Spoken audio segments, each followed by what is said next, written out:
ครับสวัสดีครับ So thank you for joining us, Kun Panitan.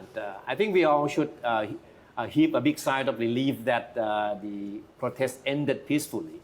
But did you expect the rally to end the way it did, with the protesters installing the symbolic democracy plaque on Sanam Luang and then submitting a petition demanding a reform of the monarchy to the Privy Council?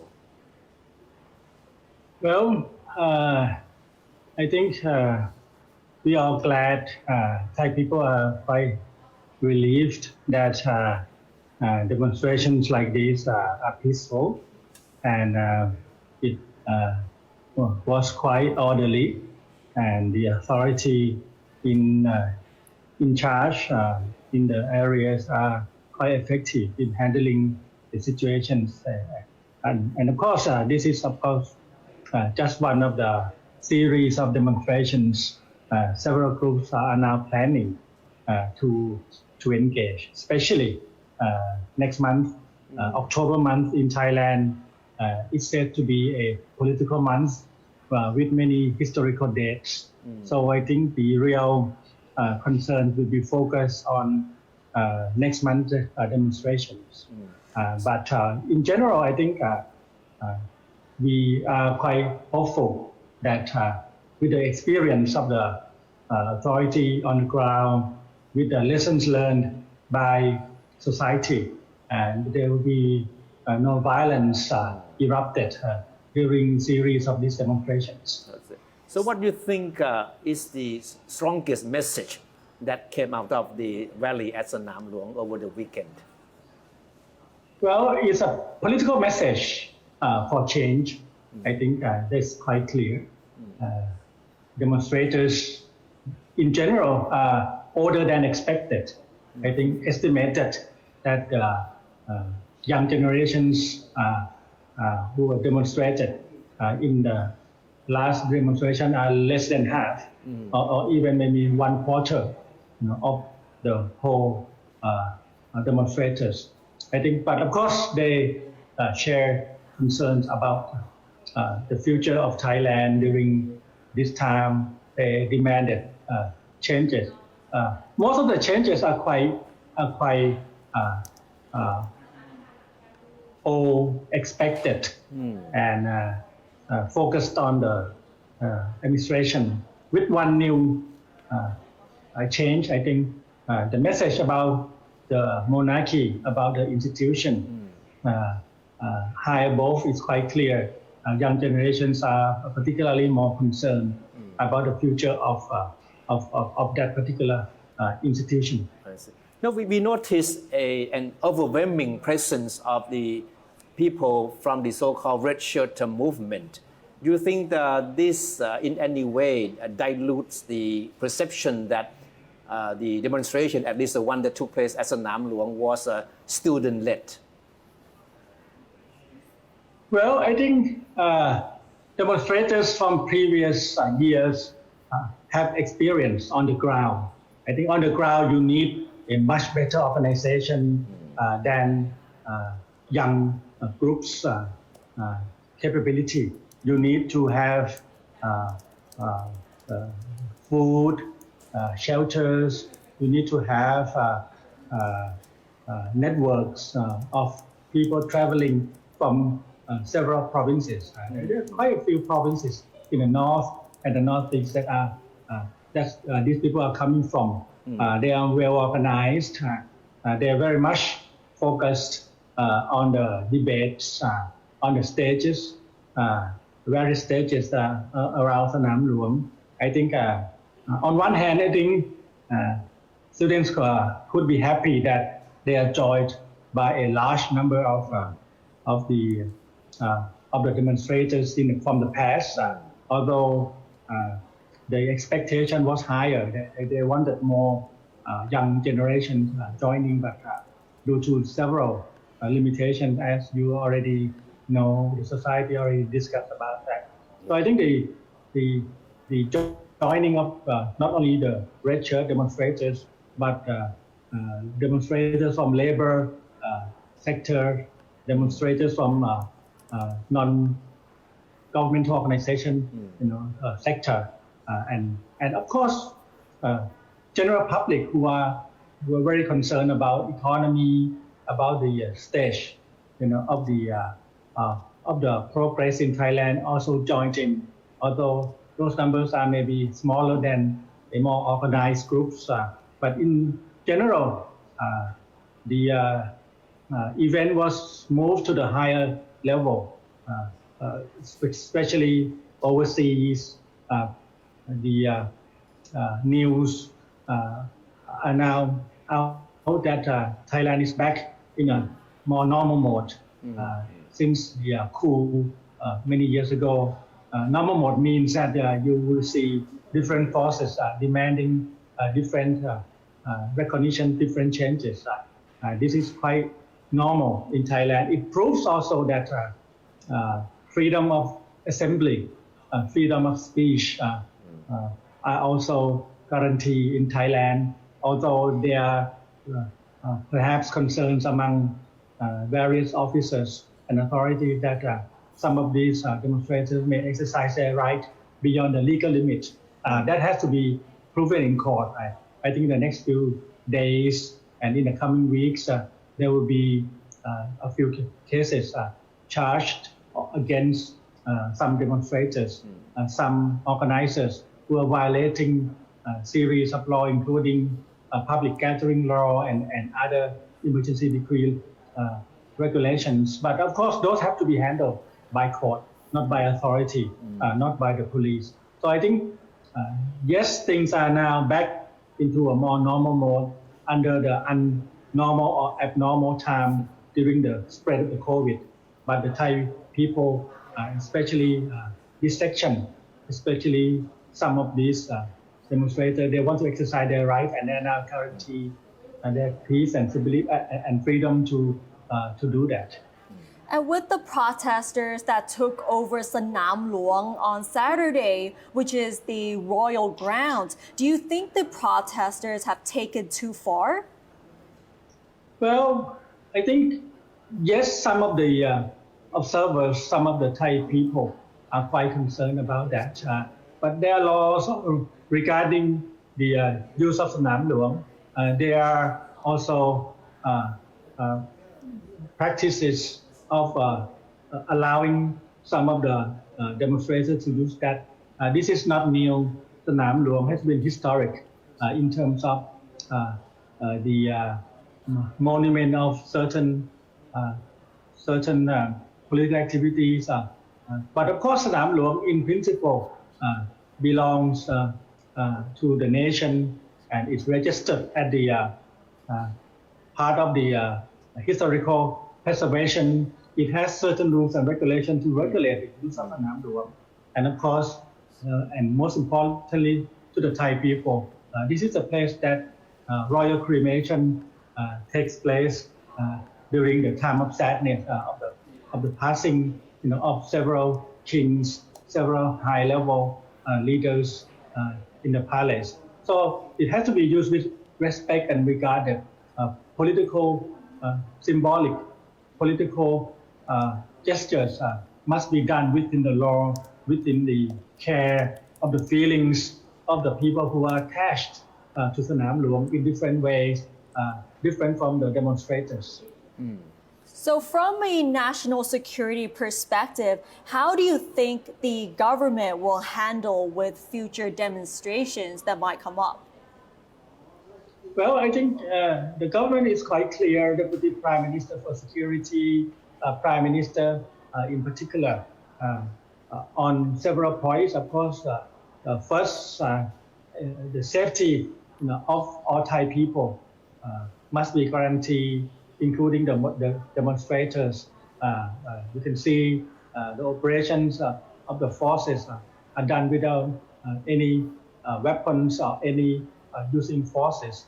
So I think that's one clear message that the authority must provide safety to the people in the area and to the general public in general. There are a lot of rules and regulations to follow in doing that on the side of the authority.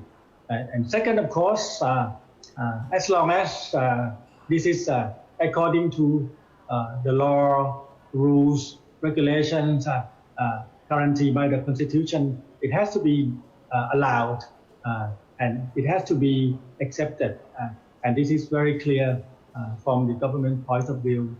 And lastly, of course, is part of the debate, the proper use, the proper message, the way the demonstrators are communicating to the public. It has to be done according to the Prime Minister in such a way that it will not entice any anti-feelings against them or any ill feelings toward the society. So I think if that is done correctly and properly, we should not expect any security concerns or security problems coming from these demonstrations. Dr. Panitan, the way that international media have been covering the series of rallies by the students, including the most recent one at Sanam Luang, and especially the headlines of some of the major news outlets, they gave the impression that the ongoing conflict is a confrontation between the new generation of Thai people and the monarchy. I'm sure that you must have been asked by a number of foreign correspondents for your views on this issue, but how do you address it? Well, I think young generation may be more concerned about the institution that they are not very familiar with. They were born and raised during the changeover in the monarchy, and they have not seen the vital, pivotal roles and capability of the monarchy in terms of providing stability and continuity during the communist era, during the uprisings and of the student demonstrations in the 1970s and 80s. They have not seen and maybe not truly appreciate the role of the monarchy. So this is what they may be feeling of concerns of the direction of the institution. I think this is, of course, a very classic concern of young people from classroom, from theories, and now they are using those into the practice. So we are hoping that they will be learning their lessons on that. I think that's one observation. But on the other hand, I think societies also expect a lot, I would say, from the students, from the demonstrations. These students, some of them could be our new political leaders in the future. Societies, as you know, are now expecting, maybe not the media, but society in general. If you look at the Facebook, if you look at the private but more influential social critiques, they are expecting the students to debate more about the future of the Thai economy, about the corruption problems in the political system. They want the students to debate more on the labor issues, on the human rights issues, much more than in the parliament. I think maybe the expectation is not realistic, but society are hoping that the students will talk more about the role of the superpowers in the region, the roles of the different institutions, the parliament, the independent institutions, the court, and of course themselves. There are different organizations that are demonstrating. So some of those critiques of the student demonstration, they feel disappointed and let down. But I think this will be corrected in the next few series of demonstrations as the students are now moving to the parliament, as the students are now beginning to focus on the amending of the constitution, which is quite complicated issue. And maybe lastly, issues about and concerns about the economy, the well-being of all Thai people, how they are going to address those inequalities, how they are going to come up with a new series of issues that are much better than what they said, the national strategy that already laid down by the government. So in the next few demonstrations, there will be even higher expectation from the general public for the students to debate on those issues. Dr. Panitan, you are a chief advisor to the Prime Minister. So how do you think the General Prayut is looking at the situation right now in the aftermath of the Sanam Luang rally? Well, I think Prime Minister is already indicated his concern before the demonstration. Number one priority and concern is how to contain the spread of the COVID-19, and this is the most concern of Prime Minister and administration right now. Right now, I think the Ministry of Health are now advising demonstrators to self-quarantine themselves for 14 days just to make sure that they are not spreading any flu or any viruses. I think this is the number one concern. Of course, number two is, of course, how to move their demands, how to accommodate the changes. I think the Constitution Amendment is already discussed and talked about among the current administration and the Parliament. So this is the second I think priority just to make sure that the government can accommodate this demand. And of course, lastly, of course, is a concern about the well-being of the Thai people, the economy that will be affecting, by demonstrations and on top of the COVID-19 spreading.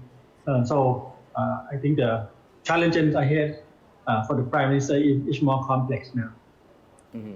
So how will the Prime Minister handle the situation if some of the demands from the students are addressed in the Parliament this Thursday?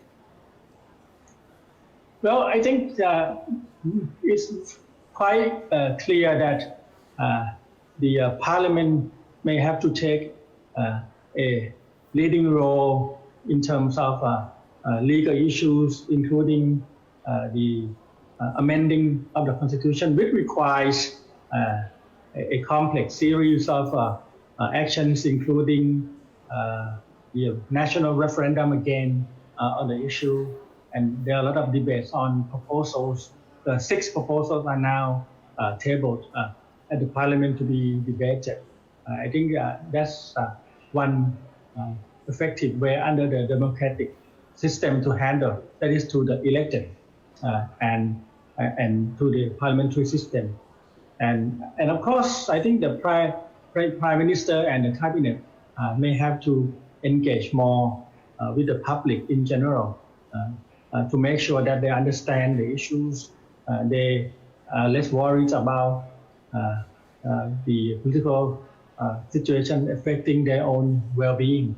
I think the engage with the people in terms of carrying out the services in a normal way will also be of high priority for the Prime Minister. And of course, this is the first time Prime Minister in the capacity of the Prime Minister will be facing students and other demonstrations. He used to be an army chief or assistant army chief when handling the demonstration large like this many years ago. I recall him as an effective person in handling this, and now he seems to be quite able and in a position to lead the nation during this time. So I think in general, Prime Minister is ready mentally and with his experience in the past 10 years in handling situation like this. I think it should be a reassurance to the Thai public that he's one of the most suitable person during this time to handle the situation. All right. So the protesters said they will be back again. So they will be rallying again at the Parliament this Thursday. And then on October the 14th, they said they will hold another major rally. So is there anything we should be worried about? Well, I think the demonstrations are now taking place simultaneously on ground and on air. I think on ground, the physical, the anatomy of the demonstration is well known. I think, of course, less well known to the outsiders of Thailand, but on the ground, when you need to move large numbers of people from different places, from the suburbs of Bangkok, from Bangkok itself, from the north and the northeast in particular, less so in the south in general, they're tracking the movements and the and the origins of these are well known. I think it's easier to handle, except maybe some groups inside the big cities. There's a more challenge to handle them. But in terms of setting up measures to make sure that everybody is safe, everybody is secure during the demonstration, will not be that difficult. But there are some concerns only in terms of outsiders trying to make sure that there's no peace and no stability. But those are the concerns that are quite limited in that area. Right. But on air, I think it's different. This is a new situation for the government. This is the first time that the network on air, the social network in particular, is very, very intense. And sometimes those messages may not be correct or maybe based on the emotion, or sometimes they could violate other people's rights, ending up in many legal cases. So those are more, I think, more of a challenge for the authority to handle. But of course, the handling of the situation on ground and on air must be according to law and rules and regulations and based on freedom of expression guaranteed by Constitution. So for the government, it is a complex situation, but we hope that they can handle that successfully in October.